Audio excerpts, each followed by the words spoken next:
For the gorilla, we are assuming that this is essentially the strongest gorilla possible. Of the 4 gorilla species, easily the largest and strongest would be a silverback eastern lowland gorilla. At the absolute largest, gorillas can stand over 6 feet tall and weigh between 400 and 500 pounds, with the largest ever being about 600 pounds or even beyond. However, this fails to capture how a gorilla's overall proportions drastically exceed that of a normal human, with a wingspan of over 8 feet, drastically more muscle mass, and far less body fat. In comparison to the peak gorilla, the group of humans will be made up of 100 average people. There will be no boxers, nor MMA fighters or athletes, and instead it will just be 100 totally normal people with totally normal physical stats, with there being an equal number of men and women. Now, technically, average height and weight varies somewhat drastically across the planet, so for this video we'll be taking the stats from just Americans when possible. This means the 50 men in the group will be on average 5'9" and almost 200 pounds, while the 50 women in the group will be on average 5'4" and 170 pounds. Now, to be fair, Americans are kinda fat, so ultimately using the statistics of a healthier nation doesn't change these values very much, or the outcome in my opinion. Still, either way, the gorilla is going to be far larger than any single human, exceeding them in height by a couple inches and being casually twice the weight of the average man. Also, just so we're all on the same page, this is what 100 people looks like. It's definitely not a small group, but it's also not a massive crowd by any means. A lot of college lectures have more people than this in them. With that being understood,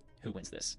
Determining the true strength of a gorilla is incredibly difficult for multiple reasons. Firstly, gorillas ultimately are not a predatory species, so in comparison to something like a bear, a wolf, or any of the big cats, they rarely, if ever, go out of their way to attack humans. Secondly, unlike for humans that will willingly do experiments to test the limits of human strength, doing the exact same thing is almost impossible for gorillas because they're not just going to do a bench press for a couple of bananas, unfortunately. This forces most, if any, estimations of gorilla strength to be just that, estimations based off of their bodies and the very rare instances of strength that we have seen from them. Thirdly, there is a lot of hearsay and misinformation regarding gorillas, with most online sources claiming completely different stats for what gorillas are actually capable of. Finally, a lot of info about gorillas that does exist is oftentimes really old. The biggest issue, though, is that inconsistent information. For example, one website says they can lift 1,800 pounds, while another claims they can lift more than twice that at 4,000 pounds. Things get even more wild when these resources put it in terms of humans. Some claim that a gorilla is 8 times stronger than an average man. Another claims that they are 4 to 10 times stronger than a human. Another source claims 12 times, with another claiming that gorillas are a whopping 20 times stronger than a human. Clearly, the only consistent thing agreed on here is that gorillas are stronger than humans, but this much variation in number between sources is enough to say that these numbers are completely made up or very unsubstantiated. So let's look to what actual researchers have said about gorillas,